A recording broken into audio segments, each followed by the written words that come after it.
Hand raise करो ना।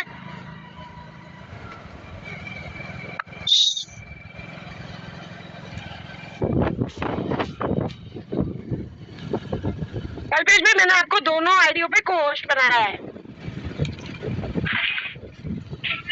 चलिए दोस्तों, सर आ रहे हैं अभी 2 मिनट में। टेक्निकल इश्यू के कारण वो बन रहा है, लेकिन 2 मिनट में वो काम हो जाएगा। तो अभी भी बाकी है, 200 लोग हैं। हमें हमारी मीटिंग में 250 लोगों को मैंने देखा था 2-3 दिन के लिए। तो ये 50 लोग अभी भी किधर गए? वो 50 लोगों को क्या आगे नहीं बढ़ना है, लेकिन उनकी जिम्मेदारी क्या बनती है? उनके सारे ईडी जो बनती है दी है कि आपकी टीम के अंदर से 50 10-10 लोगों की जिम्मेदारी दी है। तो हर दिन आपके 10 लोग आते हैं, लेकिन अपने 2-3 दिन से मेरी टीम में मेरा 20 लोग आते हैं। तो आज मेरे 10 के 15 लोग आते हैं।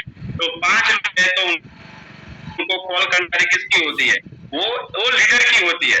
अगर हर लोगों का 5-5 लोग बढ़ जाता है तो 250 लोग हो जाता है। हमें 250 लोगों को कंप्लीट करना है। आज 200 लोग क्यों है? नहीं, चालू नवरात्रि के अंदर हम 250 लोगों को बैठाते थे, तो आज मेरे 50 लोग नहीं है। तो इसका मतलब क्या हुआ? लीडर ने उसको ऐसा सोचा कि मुझे वो आता है, देखो आ जाएगा। लेकिन उन्होंने सोचा कि अभी तो इतना बहुत बढ़िया होगा, तो लीडर हमें कॉल करके बताता। लेकिन दोनों सामने से वही जिम्मेदारी नहीं लेंगे तो 50 लोग आज नहीं सुनेंगे। अगर 5 दिन का सेशन सुना है, आने वाले 10 दिनों का सेशन अगर नहीं सुनेंगे तो इसके अंदर जो नॉलेज पूरा जाना चाहिए। हमारा क्या टारगेट था कि जो भी ऐसे लोगों को लाना है कि पूरा 15 दिन कंप्लीट करे। क्या बोलते हैं, क्या आधा नॉलेज जीवन मानस के जीवन के आधा नॉलेज हमेशा नुकसानकारक होता है। तो वो नुकसानकारक होगा।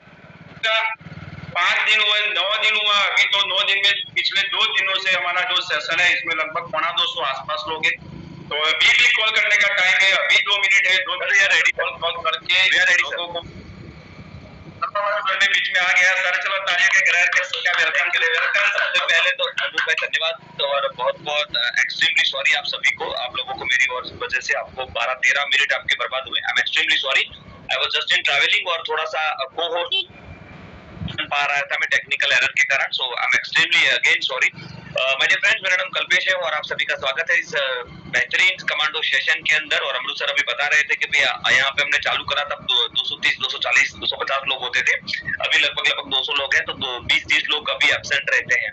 तो मैं आप लोगों को बताता हूँ कि यही तो एक कहावत है कि दुनिया में सफल और असफल लोगों में फर्क क्या होता है। तो सफल लोग हमेशा कंसिस्टेंसी को फॉलो करते हैं, परसिस्टेंसी को फॉलो करते हैं। कंसिस्टेंसी मतलब लगातार, कहते हैं कि पानी की एक बूंद भी अगर लगातार किसी एक जगह पे गिरे तो वो पत्थर में भी छेद कर देती है। परसिस्टेंसी मतलब उसके अंदर बिना रुके, बिना थके, बिना टिके, बिना कोई भी हालत में उसकी बदलाव ना हो, उसको परसिस्टेंसी बोलते हैं।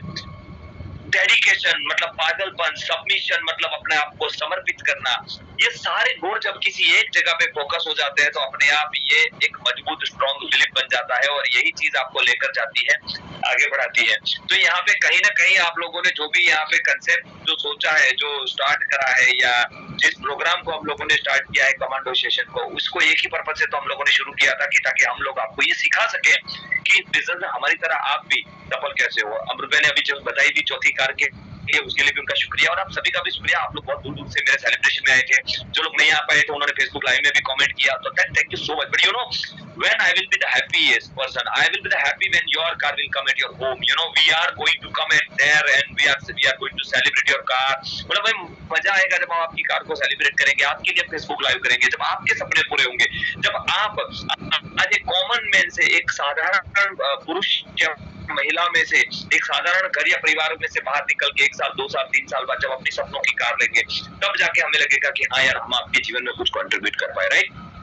और ये कार हमने इसीलिए ली है ताकि आप सबके घर पर आके हम लोगों को भरोसा दिला सके कि एक दिन आपकी कार भी आएगी। तो इसके लिए कंसिस्टेंसी जरूरी है। तो जो कमांडो सेशन का हमने पहले दिन से क्लियर किया था कि धोख बजा के पूछना कि 15 दिन अटेंड कर पाओगे क्या, तुम 15 दिन लगातार इसको अटेंड करोगे तो ही आना वरना मत आना। हमने बोला था ठीक है, एक्सेप्शनल केस होता है, कोई इमरजेंसी होती है, that is fine, but please let them connect. Anyways let us go to the topic. हमारे 5 टॉपिक कल हो व्यू। आपको पता होगा कि हमने कल कौन सा सेशन लिया था, आपको पता है हमने कल कौन सा सेशन लिया था। 10 कॉमन मिस्टेक, वो 10 गलतियां जो हमें कभी नहीं करनी। और ये गलतियां अगर आप नहीं करोगे ना तो वैसे भी अपने आप कामयाब हो जाओगे। जिनको वीडियो नहीं दिख रहा है आप अपना नेटवर्क चेक करिए, क्योंकि अगर कुछ भी एरर होगी तो जो होस्ट होंगे वो बताएंगे, राइट है। तो अगर जब तक होस्ट नहीं बता रहे हैं आवाज या वीडियो का, तब तक आप ये मान के चलो कि आपके नेटवर्क में एरर है, राइट। तो चलिए मैं आपके सामने स्क्रीन लेकर आता हूँ और आपको आगे बढ़ते हैं हमारे टॉपिक पे।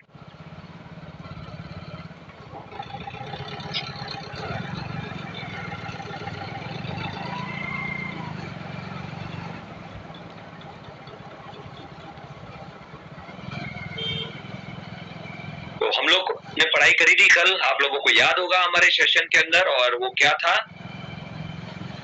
10 कॉमन मिस्टेक जो आपको कतई नहीं करनी, कभी नहीं करनी। 10 वो गलतियां जो आप जिंदगी में नहीं करोगे अगर आपको आगे बढ़ना है तो। ठीक है, तो हम उसके ऊपर बात करेंगे। ये हमारा प्लान आ गया, करिए।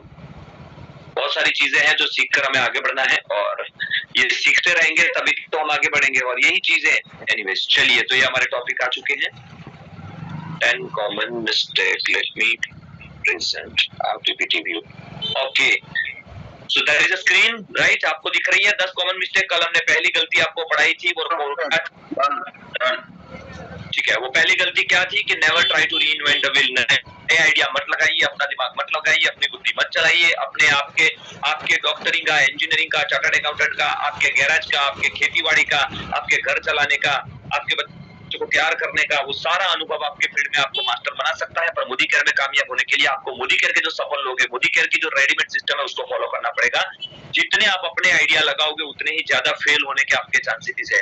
मोदी केयर एक ऐसी आसान नेटवर्क मार्केटिंग कंपनी है जिसमें कोई भी नेटवर्कर बहुत बड़ा पैसा कमा सकता है। पर मैंने देखा है ज्यादातर बड़ी बड़ी कंपनियों के बड़े बड़े नेटवर्कर जब मोदी केयर में आते हैं, ये आसान प्लान होने के बावजूद वो फेल हो जाते हैं। उसका कारण ये है कि वो अपना दिमाग या अपने पुराने आइडिया लगाते हैं। तो ये कतई मत करिएगा। मेरे पास 13 साल का अनुभव होने के बावजूद भी मैं जब मोदी केयर में आया तो मैंने अपना दिमाग बंद करके मोदी केयर की रेडीमेड सिस्टम को फॉलो किया, जिसमें डेमो करना, कंज्यूमर प्लान दिखाना, प्रोडक्ट अपने साथ रखना, यही फॉलो किया था। आपको भी यही करना पड़ेगा, राइट। दूसरा हमने बताया था दुनिया में वही लोग फेल होते हैं जो सीखने से मना करते हैं। जो सरस्वती को मना करते हैं उनके कल लक्ष्मी कभी नहीं आती।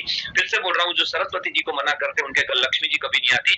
लक्ष्मी कहावत है कि लक्ष्मी जी चंचल है, वो आए कभी भी जाएगी, चली भी कभी जाएगी। पर आप देखना लक्ष्मी जी उनके घर हमेशा रहती है जिनके घर सरस्वती होती है। आप देखना हमारे हिंदुस्तान के अंदर जो बनिए है ना, जैसे विजय जी है ना, या शाह कम्युनिटी है, आप इन लोगों को देखिए। ये लोग पहले मतलब जब से हम सुनते आ रहे हैं ना इतिहास में, तब से ये लोग अमीर हैं।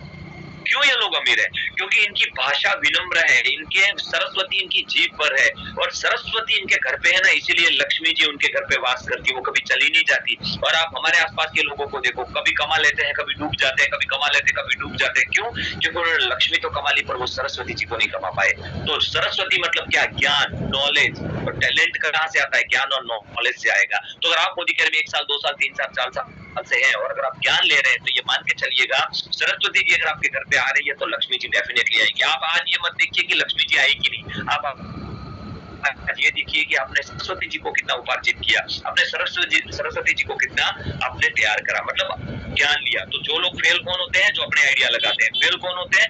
जो सीखने का मना करते हैं। तीसरा, शॉर्ट टर्म गोल वाले, इन्वेस्टमेंट प्लान वाले, क्रिप्टो वाले, 1 का 2 चक्कर करने वाले, रोज का 1%, 1.5% करने वाले, यहाँ से वहां कंपनियां बदलने वाले, नेगेटिव बातें करने वाले, शॉर्ट टर्म सोच वाले, रातों रात अमीर बनने की ख्याल वाले लोग इस बिजनेस में कभी कामयाब नहीं होते। तो कभी भी शॉर्ट टर्म सोच मत रखिएगा। जिंदगी में कामयाब बनना है तो बड़ा सोचिए।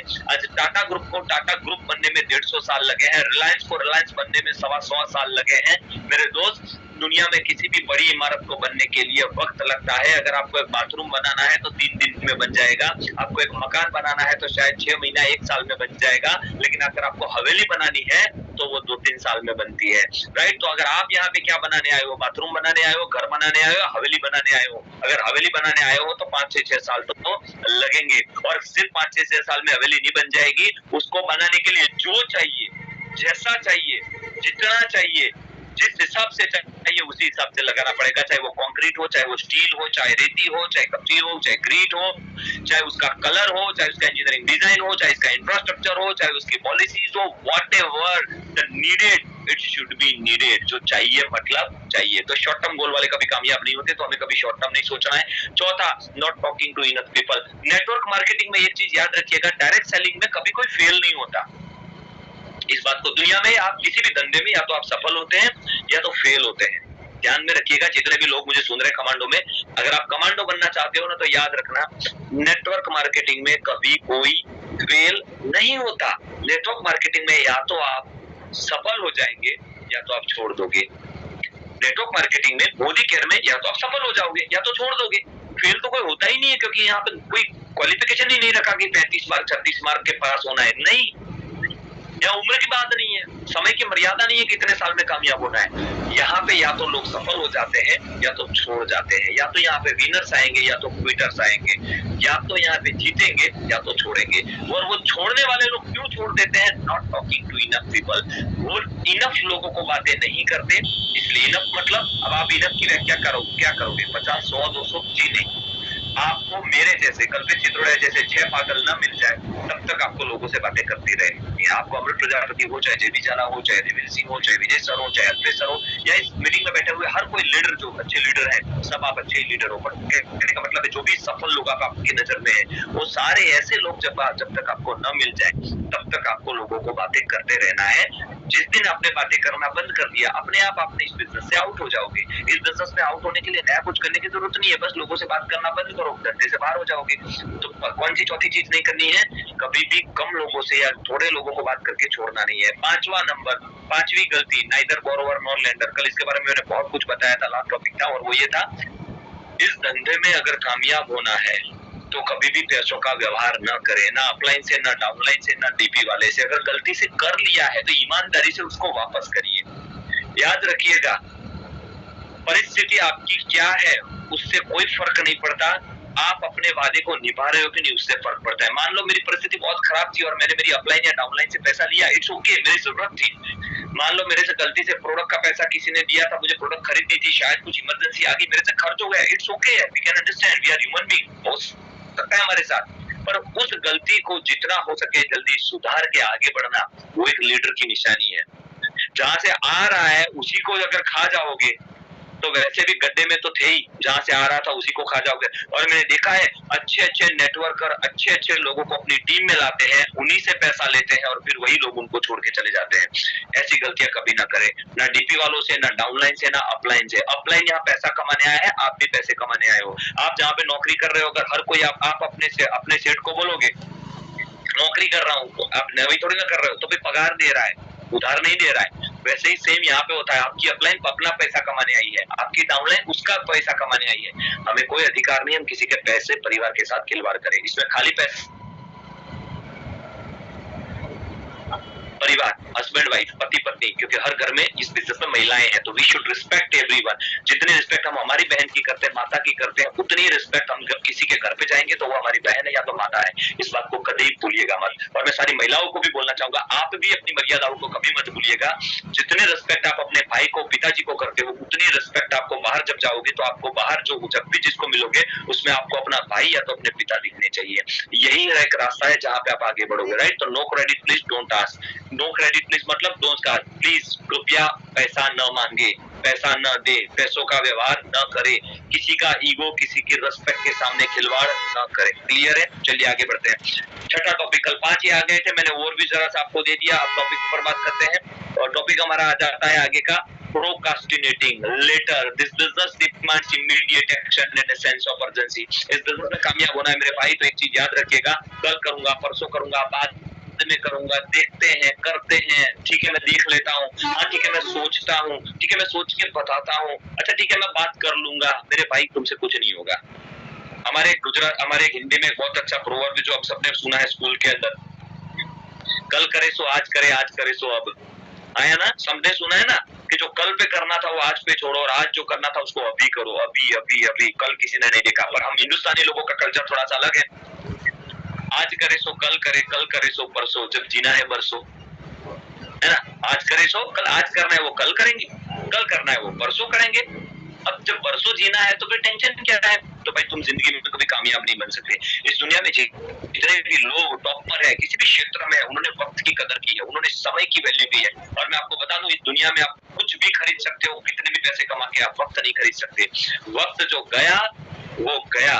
एक इंसान अपनी जिंदगी में रतन टाटा बन के जी जाता है जो पूरी दुनिया को कुछ देकर जाता है, और एक इंसान बड़ा होता है, बच्चे पैदा करता है, बूढ़ा होता है, मर जाता है, उसको कोई इसका इस दुनिया में कोई कंट्रीब्यूशन ही नहीं है। वो क्यों आया था उसको पता नहीं, क्यों चला गया किसी को पता नहीं।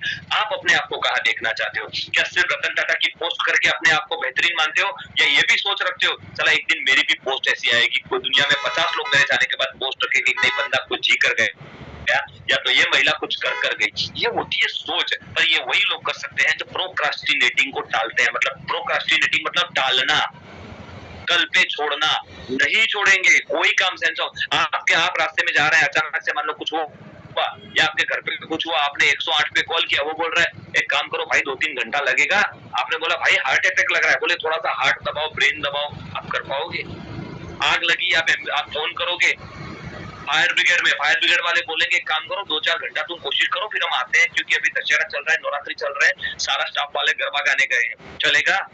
जैसे एम्बुलेंस वाला टाइम पे आता है, जैसे फायर वाले जैसे टाइम पर आते हैं, वैसे ही आपको भी टाइम पे जाना पड़ेगा। जैसे नौकरी में आप बोल सकते हो बॉस को बॉस कल करूंगा, कस्टमर को आप बोल सकते हो कल आना, नहीं ना। जब कस्टमर को नहीं बोल सकते कल आना, जब बॉस को नहीं बोल सकते कल आना, तो मोदी केयर में अपलाइन को क्यों बोल देते हो कि सर इस बार नहीं अगले सेमिनार में आएंगे, सर आज नहीं कल आएंगे, सर आज नहीं कल डेमो करेंगे, सर आज नहीं परसों होम मीटिंग करेंगे, सर आज ये नहीं वो नहीं, आज नहीं। अरे मेरे भाई, ये दुनिया में जो भी आप कर पाओगे वो आज कर पाओगे, कल कुछ नहीं होगा। कल किसने देखा है? जिंदगी बहुत छोटी है गलतियां करने के लिए। मैं सेंटेंस हमेशा बोलता हूँ, जिंदगी बहुत छोटी है गलतियां करने के लिए। कल कल करके अपनी जिंदगी को कल मत बना दो, आज करो, आज करने की आदत डालो। Next 7 tracking rejection to heart. ये देखो, इस पिक्चर को देख रहे हो आप, दिल पे ले लिया है। ये गलती कभी मत करिए, दिल पे मत लेना, दिल पे मत लेना। दुनिया के किसी भी बिजनेस में आपके नजदीकी लोग कभी आपका साथ नहीं देते। आज मेरी इतनी बड़ी टीम है, पूरे हिंदुस्तान में लगभग 8-10 स्टेट में मेरी टीम चल रही है, उसमें से मेरा रिश्तेदार कोई नहीं है। हाँ, रिश्तेदार आपके साथ आएंगे, प्रोडक्ट खरीदेंगे, 2-4 लोगों से मिलवाएंगे, फिर वो आपको छोड़ के चले जाएंगे। जान पहचान वाले लोग अनजान लोगों से आपको मिलवा के चले जाएंगे, और वही अनजान लोग आपको लाखों करोड़ों कमा के देंगे। आपको क्या लगता है, दुनिया के किसी भी धंधे में आप ओपनिंग करो, चाहे आप कपड़ों की दुकान ओपनिंग करो, आप सोना चांदी की करो, गहनों की करो, चाहे आप बर्तन की करो, चाहे आप चाय की टपरी करो, चाहे आप पार्लर करो, आप दुनिया का कोई भी बिजनेस करो, जब आप इनोग्रेशन करते हो, ओपनिंग रखते हो, तो कौन आता है? सारे रिश्तेदार। क्योंकि आप कार्ड किसको दोगे? चाचा मामा मौसी भैया पड़ोसी, ये वो जान पहचान वालों को दोगे। ओपनिंग के दिन सारे रिश्तेदार आएंगे, बाकी के 364 दिन कौन आएगा?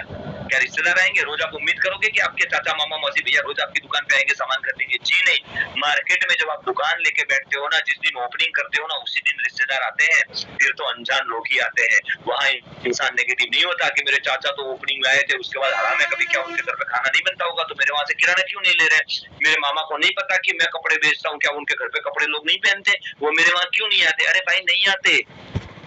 दुनिया के किसी भी धंधे में आपके रिश्तेदार आपकी दुकान पे नहीं आते। वैसे ही मोदी केयर में भी इस बात को याद रखिएगा कि जान पहचान वाले लोग ओपनिंग में आएंगे, पहली बार आपकी बात सुनेंगे, पहली बार आपसे प्रोडक्ट खरीदेंगे, शायद न भी खरीदने के बाद आपको 2-4 लोगों से मिलवाए भी सही, ना भी मिलवाए तो दिल पे मत ले लीजिएगा। जहाँ लाखों करोड़ों लोग रुपए लगा के आप दिल पे नहीं लेते। ये मोदी केयर, ये डायरेक्ट सेलिंग में आप लोगों को या दुनिया को क्या हो जाता है कि मेरे चाचा ने, मम्मी ने, मौसी ने, भैया ने, देरानी ने, जेठानी ने, ननद ने मना कर दिया। अरे वो कौन सी दुनिया की आखिरी इंसान थी जिसके मना करने पर तुम लुट गए हो? और कौन सा आपने 500 करोड़ लगाया था? जब मार्केट में धंधा खोलते वक्त एक रास्ते पे, हाईवे पे 5-5 करोड़ की जब लोग होटल खोलते हैं, तो ये सोच के खोलते हैं कि मेरे चाचा मामा मौसी खाने आएंगे और मेरा होटल चलेगा। जब एक टेलर अपनी दर्जी कपड़े सिलने की दुकान खोलता है, तो ये सोच के खोलता है कि मेरा रिश्तेदार कपड़े सिलवाने आएंगे। नहीं ना। एक सब्जी की लारी वाला जब सब्जी की लारी लगाता, तो ये सोच के लारी लगाता है कि मेरे कुटुंब में इतनी सब्जी तो मेरे कुटुंब में ही बिक जाएगी। नहीं ना। तो मेरे भाई, दुनिया के किसी धंधे में रिश्तेदार नहीं आते। यहाँ तुम क्यों उम्मीद रख के बैठे हो कि यही आएंगे तो ही मेरा घर चलेगा? सर, मैं किससे बात करूं? दुकान वाला किससे बात करता है? रास्ते में जाते हुए इंसान को बुलाता है, सर आओ, सर नई जो नया ये है सर, ये है हमारे पास, ये है वो है, रास्ते में जाते वो एडवर्टाइज देता है, मार्केटिंग करता है, सेल लगाता है, ब्रांडिंग करता है, कुछ न कुछ करके कस्टमर को आकर्षित करके करने की कोशिश करता है। पर ये सारी चीजें क्यों कर रहा है पता है? क्योंकि वो अकेला नहीं कर रहा है, पूरी दुनिया कर रही है। वो सारी चीजें क्यों कर रहा है? क्योंकि वो दुकान में बैठ के कर रहा है। चला अपने धंधे में ही लफड़ा है, क्योंकि अपने धंधे में आपने दुकान नहीं लगाई, पैसा नहीं लगाया, इन्वेस्टमेंट नहीं किया, मार्केट में नहीं बैठे, जो कर रहे हो तुम अकेले कर रहे हो, इसलिए पूरी दुनिया तुमको बेवकूफ समझती है और हमें शर्म आती है क्या लोग क्या कहेंगे। अरे तेल लेने गए लोग, और जब सोचना ही है लोग क्या कहेंगे, तो मेरी तरह सोचो ना, लोग तब क्या कहेंगे जब मैं 4-4 गाड़ियां लूंगा। ये भी तो ख्याल हो सकता है ना। लोग तब क्या कहेंगे जब मैं हर साल फॉरेन ट्रिप जाऊंगा। लोग तब क्या कहेंगे जब मैं एकदम लग्जरियस लाइफ जीऊंगा। लोग तब क्या कहेंगे जब रोज सुबह 9 उठ के 9 बजे लोग टिफिन लेके जाएंगे, मैं घर पे आराम से एंजॉय करूंगा। लोग तब क्या कहेंगे जब लोग त्योहारों में अपने नजदीकी मंदिरों में घूमने जाएंगे, आसपास के गाँव में शहरों में घूमने जाएंगे, मैं अपने बच्चों को परिवार को लेकर दुनिया घुमाऊंगा। लोग तब क्या कहेंगे जब 5-25 रुपया अस्पताल का खर्चा आ गया तो खैराती अस्पताल या तो हॉस्पिटल या तो माँ कार्ड या तो आयुष्मान कार्ड ढूंढने या निकलवाने निकलेंगे, और मैं उनको ट्रीटमेंट अगर भगवान न करे आ गई तो किसी का वेट न कर लग्जरी ट्रीटमेंट दे पाऊंगा। लोग तब भी तो क्या कहेंगे ये भी तो सोचा जा सकता है। रतन टाटा जी ने जिस दिन आखिरी सांस ली ना, उस दिन भारत में ऐसे 1 लाख लोगों ने आखिरी सांस ली। पता भी है मुझे और आपको? नहीं ना। क्यों? क्योंकि उन्होंने अपनी जिंदगी में कुछ नहीं उखाड़ा। उन्होंने अपनी जिंदगी में सिर्फ यही सोचा लोग क्या कहेंगे, लोग क्या कहेंगे, लोग क्या कहेंगे। अरे तू चला गया तो भी लोगों ने कुछ नहीं कहा, कोई फर्क नहीं पड़ता। चोट अपने दिल पर मत लीजिए। अगर दिल पे लेना ही है ना तो कोई ना बोले तो ये लीजिए। मैंने कल बताया था, आपको याद होगा, है ना, नॉट फकिंग इनफ पीपल में मैंने बोला था, वो बिल ब्रिट वाला याद है ना? 1200 लोगों को प्लान दिखाया, 900 ने मना करा, 300 ने हाँ बोला, केवाईसी करी, 85 लोगों ने शॉपिंग करी, 35 लोगों ने एक्टिव हुए, 11 लोगों ने काम किया और उसने 1200 करोड़ कमाए। तो उसको हर एक ना का उसको 1 करोड़ रुपया मिला। तो ना सुन के दिल पे मत लो, खुश हो जाओ। अरे वाह 1 करोड़, ना बोला 1 करोड़, ना बोला 1 करोड़, ना बोला 1 करोड़, ना बोला 1 करोड़। अभी नहीं आया, बाद में तो आएगा, पर आएगा तो उसको जो टिकेगा। तो टिके रहोगे तो डेफिनेटली आएगा। तो दिल पे मत लीजिए। बहुत अच्छा सेंड है, मेंटेन एंथुसियाज्म। देखो नीचे का सेंड है, आत्मविश्वास, एंथुसियाज्म को मेंटेन करे। रोते रोते जाओगे, ढीले ढीले जाओगे, अरे तुमसे तुम्हारी बीवी जुड़ गई ना, वो भी उसकी गलती पर फंसना रही है, अब और कोई तुमसे नहीं जुड़ेगा, है ना। सॉरी मेरा शब्द अगर बुरे लगे तो, रोते रोते जाओगे ना तो वो भी पछता रही है, तुमसे और कौन जुड़ेगा? कोई नहीं जुड़ेगा। एंथुसियाज्म, आत्मविश्वास, कौन चाहेगा? क्या आप अपनी बच्ची को, अपनी बहन की शादी किसी ऐसे ढीले से करवाओगे जो रोता रोता जा रहा है? नहीं, मैं मम्मी को पूछ के बताऊंगा, पापा को पूछ के बताऊंगा। करोगे अपनी बच्ची, अपनी बेटी की शादी उससे? नहीं करोगे ना। क्यों? क्योंकि आपको एक ऐसा इंसान चाहिए जो स्ट्रांग हो, दुनिया से लड़ जाने वाला हो। कहते हैं, कहावत सुनी मेरी मम्मी हमेशा मुझे कहती थी कि बच्चा तो ऐसा होना चाहिए, चाहे बेटा हो या बेटी, जो पत्थर को पैर लगा के उसमें से पानी निकाले। मतलब भिड़ जाए, लड़ जाए हिम्मत से, चाहे वो मरेगा या कटेगा, पर वो लड़ेगा। वो एंथुसियाज्म, आत्मविश्वास। जब किसी से मिले तो चेहरे पे स्माइल होनी चाहिए, आपकी आंखों में उत्साह होना चाहिए। जब उससे हैंडशेक करो, आपके हाथों में वो ऊर्जा होनी चाहिए। आप बोलोगे सर आपको तो 2 लाख का चेक आ रहा है तो ऊर्जा आएगी ना। अरे मेरे भाई, जिस दिन चेक नहीं था तभी ऊर्जा थी। बल्ब जलने के बाद उसमें करंट नहीं आता, करंट आता है इसलिए बल्ब जलता है। 90% लोग साला ये बोलते हैं सर पहले हमारा बल्ब तो जल जाए फिर हम भी करंट दिखाएंगे। अरे मेरे भाई, बल्ब जलने के बाद करंट नहीं दिखता, पहले करंट पास होना चाहता है, बल्ब तब जाके जलता है। तो पहले करंट तो पास करो, पहले करंट तो पास करो। करंट पास कहां से होगा जब अंदर से करंट ही पैदा नहीं होगा? आप करंट कहां से, बिजली के तार में से लाओगे? नहीं, आपका जनरेटर यहाँ है, यहाँ। आत्मविश्वास, confidence, belief system, faith, power, श्रद्धा, विश्वास, हिम्मत कहां से पैदा होता है? यहाँ से अच्छी किताबों से, अच्छे वीडियो से, अपलाइन से, मीटिंग से, ट्रेनिंग से अपने आप को पावर हाउस बनाओ। पावर हाउस, जब आप पावर हाउस बन जाओगे ना, और जब आप किसी को मिलने जाओगे ना, ऐसे करके हैंडशेक करोगे ना, अपने आप आपकी ऊर्जा उस इंसान में ट्रांसफर होगी। वो चाहे करे ना करे, वो इतना जरूर बोलेगा सर मैं सफल हूँ या ना हूँ, आप जरूर बताएंगे। एंथुसियाज्म को मेंटेन करो। Treat this like a real business. इसको रियल बिजनेस की तरह ट्रीट करें। मैं पहले ही बोल चुका हूँ, मार्केट में जैसे दुकान खोल के लोग कैसे कैसे कोशिश करते हैं, कोशिश करें, कॉन्टेक्ट नहीं है जनरेट करने की कोशिश करें, ऐड दे, ये दे। बताया उनके पास कॉन्टेक्ट नहीं था तो उन्होंने क्या क्या किया था। बिजनेस में जितना करना पड़ेगा वो सब यहाँ करना पड़ेगा, सिवाय दुकान लगा के इन्वेस्टमेंट। सिवाय दुकान लगा के इन्वेस्टमेंट को बिजनेस में जितना करना पड़ता है ना वो सब करना पड़ेगा, टाइम देना पड़ेगा, सीखना पड़ेगा, विश्वास करना पड़ेगा, भरोसा करना पड़ेगा, इंतजार करना पड़ेगा, लोगों को लाने की कोशिश करनी पड़ेगी, ना छोटा मोटा उसमें सेल खर्चा करना पड़ेगा, सब करना पड़ेगा। बिजनेस है ये। Act as if you have $1 million invested in this business. ये सोच के बिजनेस करो कि आपने इसमें $1 million लगाए हुए हैं, लाखों रुपए लगे हैं आपके, तब आपको नींद नहीं आएगी। वरना देखते हैं, कोशिश करते हैं, आया तो ठीक है, चलेगा। सीरियसली नौकरी पे जाके बॉस को बोलते हो बॉस कोशिश करता हूं, अगर आ गया तो ठीक है, वरना आप कर लेना, रखेगा। एक लड़का एक लड़की को देखने जाता है, लड़की के माँ बाप लड़के को पूछते हैं बेटा हमारी बेटी को खुश तो रख पाओगे? देखो आंटी अंकल कोशिश कर सकता हूँ, गारंटी नहीं दे सकता। दोगे आप अपनी बच्ची बेटी को, बहन को? या अगर बच्ची को बोला आप अपने बेटे के लिए देखने गए और उन्होंने बोला बेटा खाना बनाना आता है? देखो आंटी कोशिश करूंगी, गारंटी नहीं दे सकती। कोई लाएगा अपने घर पे? तो मेरे भाई दुनिया में कहीं पे भी आप ये नहीं कह सकते कि मैं कोशिश करूंगा। आप डॉक्टर के पास गए, आपको चोट लग गई या मान लो कोई अचानक कोई इमरजेंसी आ गई, ऑपरेशन करना पड़ा, डॉक्टर को बोला डॉक्टर साहब ये ठीक तो हो जाएंगे ना? कोशिश करता हूँ, पहले चीरता हूँ, फाड़ता हूँ, खोलता हूँ, निकालता हूँ, देखता हूँ, अगर ठीक हुआ तो ठीक है, वरना वापस करके दे दूंगा। करवाओगे ऑपरेशन? अरे लोग मंदिरों में जाते हैं, भगवान पे श्रद्धा करते हैं, वहां पे भी वो कोशिश शब्द नहीं इस्तेमाल करते, वहां पे बोलते हैं हो जाएगा। श्रद्धा काम करती है, श्रद्धा, फेथ, इन्वेस्टमेंट। तो इन्वेस्टमेंट अपने अंदर सोच के रखो, दिल पे मत ले लो, और दिल पे तो लेना ही नहीं है, मैंने पहले ही बता दिया, कोई रिश्तेदार नहीं जुड़ेगा, और जुड़ेगा तो 6 महीना लॉयल्टी नहीं करेगा, और कर लिया तो वो काम नहीं करेगा। और आप उसके ऊपर अगर आप ये सोच के साथ बैठे हो कि मेरे दोस्त रिश्तेदार करेंगे तो ही मैं इस बिजनेस को करूंगा, तो अभी इस मीटिंग में से बाहर निकलने के बाद एप्लीकेशन सब अनइंस्टॉल कर दो, जो कर रहे हो उसमें लग जाओ। पर मैं वादा करता हूं ये छोड़ो, दुनिया का कोई भी काम करोगे तुम्हारे रिश्तेदार तो तुम्हारे साथ नहीं होंगे, नहीं होंगे, नहीं होंगे, मतलब नहीं होंगे, गारंटी।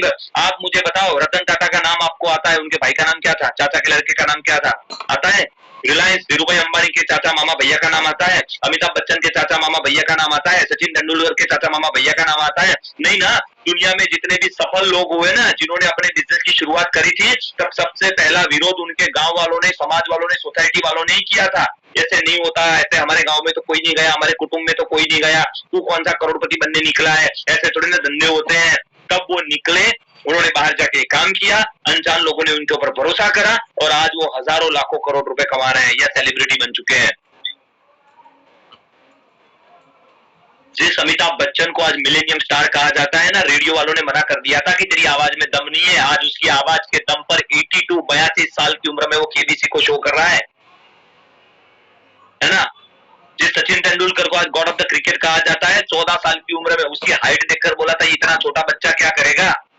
दुनिया का कौन, कोई भी, उसके परिवार रिश्तेदार सबने मना कर दिया था, पर इन्होंने अपने आप से लड़ गए थे कि साला नहीं क्या होगा, मैं लड़के दिखाऊंगा, करके दिखाऊंगा। अगर परमपिता परमात्मा ने अगर मुझे जन्म दिया है, अगर परमपिता परमात्मा ने अगर मुझे इंसान बनाया है, तो ये मान के चलो जो काम अल्पेश गज्जर सर कर सकते वो मैं कर सकता हूँ। बात खत्म। रिजेक्शन का तो सवाल ही नहीं आता। और जब भी ख्याल आए ना उससे मुझे रिजेक्ट करा अपने आप को। अच्छा अभी आप रतन टाटा जी का चल रहा है तो आपने बहुत अच्छी, अभी तो हर कोई फेसबुक पे रील आ रही है कि रतन टाटा जी जब यूएस में पढ़ाई कर रहे थे तब एक अमेरिकन लड़की से उनको प्यार हुआ, दोनों शादी करने वाले थे, अचानक उनकी दादी माँ बीमार हुई, फोन आया, रतन टाटा वहां आ गए, लड़की के माँ बाप ने किसी और कहीं और शादी कर दी, और रतन टाटा जी ने बोल दिया अब हम कहीं पे शादी नहीं करेंगे, अब हम सिर्फ अपने बिजनेस को आगे बढ़ाएंगे। ये स्टोरी आप सबने सुनी ना। अब इसका मैसेज क्या है? दिल पे ले लिया, अरे मैं तो लुट गया, बेवफा के गीत गाए उन्होंने, सैड सॉन्ग गाए उन्होंने, नहीं ना। उन्होंने अपनी ताकत को कहां लगा दिया? अपने आप को बड़ा बनाने में, इंडस्ट्री को बड़ा बनाने में। Rejection is the best option to build your character and show the world that who you are. आज मैं आपसे एक सवाल पूछता हूं, जिस लड़की से रतन टाटा जी को प्यार हुआ था, मुझे बताओ रिजेक्शन का नुकसान किसको हुआ? रतन टाटा जी को हुआ है, उस लड़की को? उस लड़की ने उस इंसान को खोया, वो माँ बाप ने उस जमाई को खोया जो इस धरती के ऊपर का सही मायने में सबसे बड़ा इंसान था। सबसे खरबोपति तो था, अमीर तो था ही, पर इस धरती का सबसे महान इंसान की वाइफ कहलाने का, जिसके सास ससुर कहलाने का एक रिस्पेक्ट, एक सम्मान उस परिवार ने गंवाया। अपने आप को इतना बड़ा बना दो कि तुमको रिजेक्ट करने वाला कल पछताए, अरे मैंने इसको रिजेक्ट किया था, इसको रिजेक्ट किया था मैंने। रिजेक्शन दिल पे मत लो, रिजेक्शन यहाँ पे ले लो, आता माजी सटकली वाला। चला आज तूने मना कराया ना, वादा करता हूँ आज मैंने जितने लोगों को मना करना है कर लो। एक दिन ऐसा भी लाऊंगा मैं, जहां से निकलूंगा ना तुम लोग मुझे मिलने आओगे। ये मेरे चाचा है, मामा है, भैया है, दीदी है, भाई है, पड़ोसी है। दुनिया रेस्पेक्ट करनी चाहिए। रिजेक्शन यहाँ नहीं लेना है, यहाँ लेना है, यहाँ पे। क्लियर है? टाटा बनना है। आगे बढ़ते हैं।